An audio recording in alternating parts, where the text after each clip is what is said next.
Bora, pessoal, então para mais um vídeo aí do SBT Sport Rio, o programa de hoje. Pedrosa vai estar comentando aí sobre o Vasco. Bora.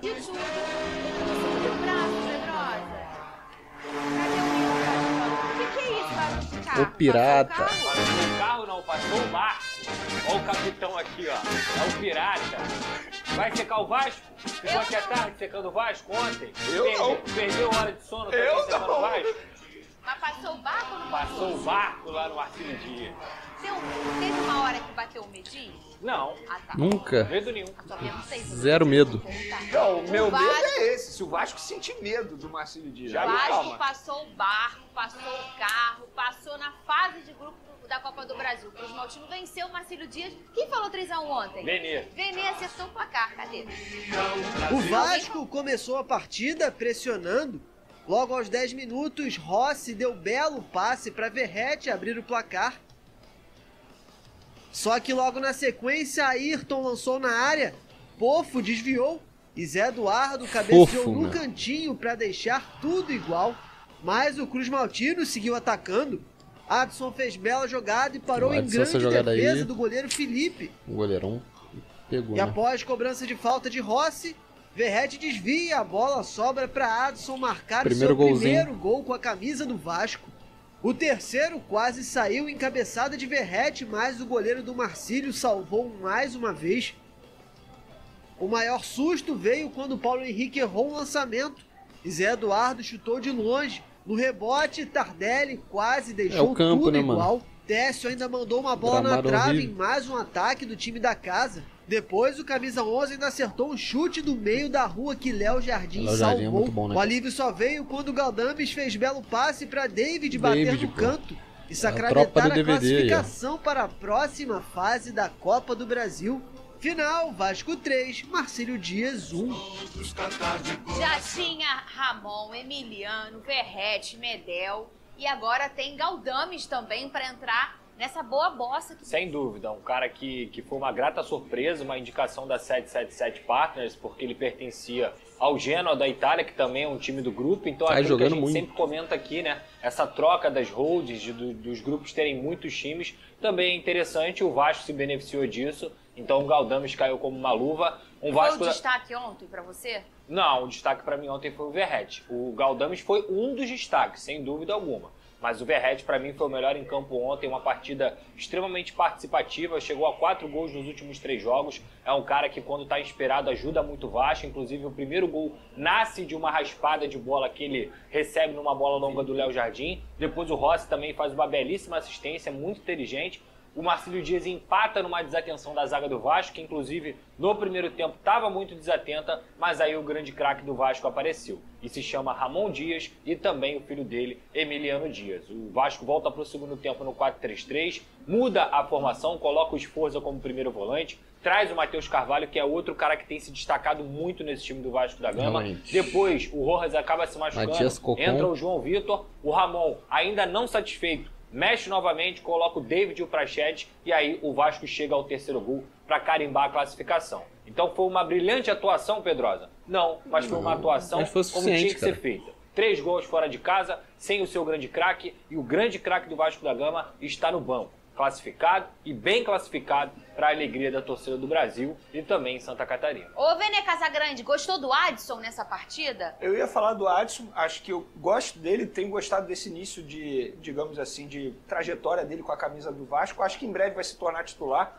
Ele é um jogador que foi contratado para substituir o Gabriel Peck, que foi vendido, e ele está dando conta do recado, pelo menos até o momento. Você vê a alegria dele de ter feito um gol, se eu não me engano, ele estava 8 meses sem marcar um gol, e isso faz parte e ajuda ainda mais na confiança do atleta. Mas além do Adson, eu quero falar sobre um outro assunto, Fernandinho Maqui. Esse jogo, para mim, me deu a certeza. O Vasco tem que contratar. O Verratti terminou o jogo destruído, fisicamente falando, muito cansado. E por que ele ficou até o fim? Por ele ser um jogador importante. Mas ele ficou até o fim porque hoje no banco de reservas o Vasco não tem ninguém para substituir o atacante. Sim. Então, na minha opinião, tem que ser prioridade um reserva imediato para o Verratti. Até para deixar o Verratti fora da zona de conforto, porque hoje ele não tem nenhuma concorrência. E quando você não tem nenhuma concorrência, você tem a certeza que vai ser sempre titular. E quando você tem um rival ali para brigar pela vaga com você, você vai mantendo o alto nível sempre.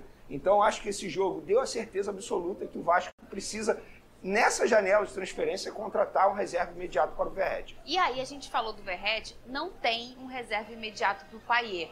Não é nem porque o Vasco não tem dinheiro, porque é difícil realmente achar no mercado, né? Mas ele faz uma falta danada. Como é que foi que o Ramon contornou a ausência do Payet ontem, taticamente? Colocou o Adson na posição do Payet, justamente por aquele lado esquerdo, mas dando uma liberdade para o Adson flutuar, participar das jogadas. Ele foi o jogador mais participativo do Vasco no primeiro tempo, sem dúvida alguma. E ele sai, inclusive, do primeiro tempo fazendo esse gol aí, que deixou o Vasco em vantagem naquela ocasião, 2-1. Então, mas o Vasco é outro Vasco, sem o Payet, com certeza. Né? Não tem ninguém não tem como, né, cara? Substituir. Não é questão do Vasco, não, Fernando. Qualquer time, você vai encontrar um jogador que faça o que o Payet faz. A qualidade dele, a leitura de jogada, sempre tentando algo diferente, achando o companheiro. Fora o controle e o medo que ele causa nos adversários, porque ele causa medo pela qualidade dele. Mas eu acho que o Adson foi muito bem nessa posição, por mais que eu entenda que essa não é a posição do Adson. Ele é mais ponta direita e que pode flutuar com a qualidade dele. Mas ontem, dentro do contexto da partida, o Vasco jogando no 3-4-3 e depois foi pro 4-3-3 e depois até utilizou o 4-4-2,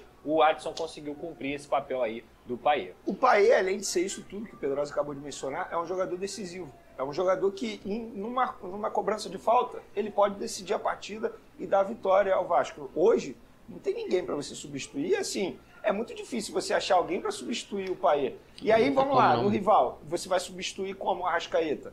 No Botafogo, você vai substituir como o Tiquinho Soares. Hoje também não tem ninguém ali que possa substituir. E é assim, o Payet é muito difícil. E além disso tudo, ele é um jogador super decisivo. E aí entra o técnico, né? Porque você não tem um cara substituto exatamente para fazer o que ele fazia, mas você pode mudar sistema.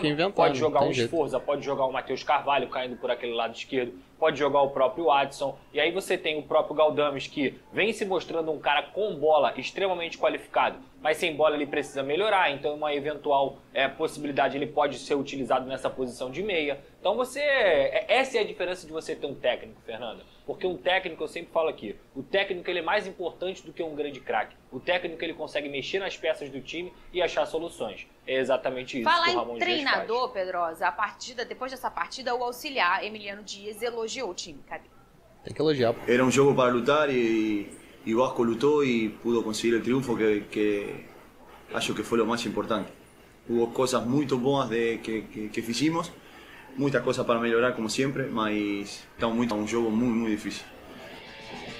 O Big Boys quer saber uma coisa que você falou aqui já na semana passada. O Big Boys, o Vasco tem 2 treinadores? Explica pro Big Boys o que você explicou pra gente aqui na semana passada, Pedrosa. O Vasco tem 2 treinadores, isso é fato, tá? Mas nessa questão da coletiva é porque o Emiliano Dias ele fala melhor português, entende melhor português. Quando o Ramon vai para a coletiva, você precisa de um intérprete. E além disso, há uma passagem de bastão gradativa. Não quer dizer que vai ser esse ano, não quer dizer que vai ser na próxima temporada. Mas há já uma divisão aí de responsabilidade muito grande entre o Emiliano e o Ramon Dias. Então hoje você nem precisa falar como se fosse um auxiliar. Eles são 2 técnicos comandando juntos o Vasco da Gama. E foram eles que escolheram a entrada também, em algum momento, do Praxedes e do Sforza. Eu queria que você falasse desses 2 personagens, Venê. O Sforza errou alguns passes, né? Mas foi bom no desarme, né? E vale ressaltar também que ele ainda está naquele período de adaptação ao futebol brasileiro. Ele perde de passe, ele recupera com o desarme. E o Praxedes, se a gente for parar e analisar, é um jogador que já teve muito mais em alta com a comissão técnica.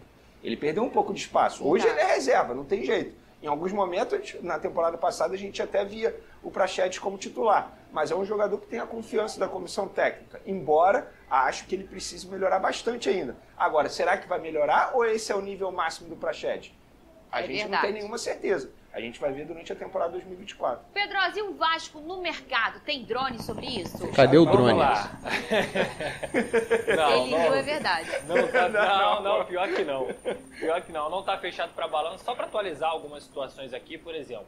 O André Silva, ele quer ir para o São Paulo, ele acertou com o São Paulo, mas o Vitória de Guimarães ainda não se acertou com o São Paulo. Ainda tá nessa, tem que cara. dar garantias financeiras ao Vitória de Guimarães, garantias essas, inclusive, que o Vasco já deu. Uma proposta de 3,8 milhões de euros parceladamente em 3 anos. E o São Paulo não deu garantias ainda. Então o negócio não está fechado e o Vasco monitora. Só está monitorando o André, Pedrosa? É claro que não. O Vasco segue nessa intenção de pelo menos trazer mais um atacante para justamente fazer o que o Verê pediu aqui. Ser um reserva do Verratti, jogar ao lado do Verratti, dar uma oportunidade de opção para o ataque do Vasco da Gama nessa ocasião. E aí o nome do Breno Lopes foi ventilado novamente, o que eu posso garantir a vocês... Mais uma vez, né? O que eu posso garantir a vocês é que o Vasco não fará uma proposta de 4 milhões de euros por ele. O Vasco, ele tentou o Breno Lopes por empréstimo, tinha até encaminhado uma situação, mas a 777 vetou. Então você pode ter certeza que o Vasco não vai gastar 4 milhões de euros Pô, tá maluco se gastar. Se babar mesmo com São Paulo, você acha que perdeu o clima, Vene, para chegar no Vasco da Gama, o André? Não acho que perdeu o clima, não. Eu não vejo dessa maneira, muito pelo contrário. Se ele tivesse dito em algum momento, não quero jogar no Vasco de forma alguma, aí seria uma outra história. Mas isso não aconteceu. Eu até entendo o lado dele. Vamos parar e analisar o São Paulo, querendo ou não. Campeão da Copa do Brasil, vai para Libertadores. Salário, mas vai disputar a Libertadores. A oferecer um salário maior. Tô errado, Pedrosa? Não. Oferecer um salário maior. Isso conta. A família dele é de São Paulo. Eu, no lugar dele, talvez eu preferia o São Paulo. Não vejo nenhum problema e nenhum demérito ao Vasco. Muito pelo contrário. Só que o São Paulo tem um projeto que, na visão dele, é melhor. Pedrosa até falou ontem em relação de não parecer nada com a situação do Mateuzinho com o Botafogo. Não. O pessoal tem que entender que Copa do Brasil, cara, principalmente na primeira fase, é complicado. Então, tem que ganhar de qualquer jeito. Não importa se foi bonito, se foi feio. Esse aí foi o programa de hoje. Se inscreve no canal, por favor, pra ajudar a gente. E até o próximo vídeo.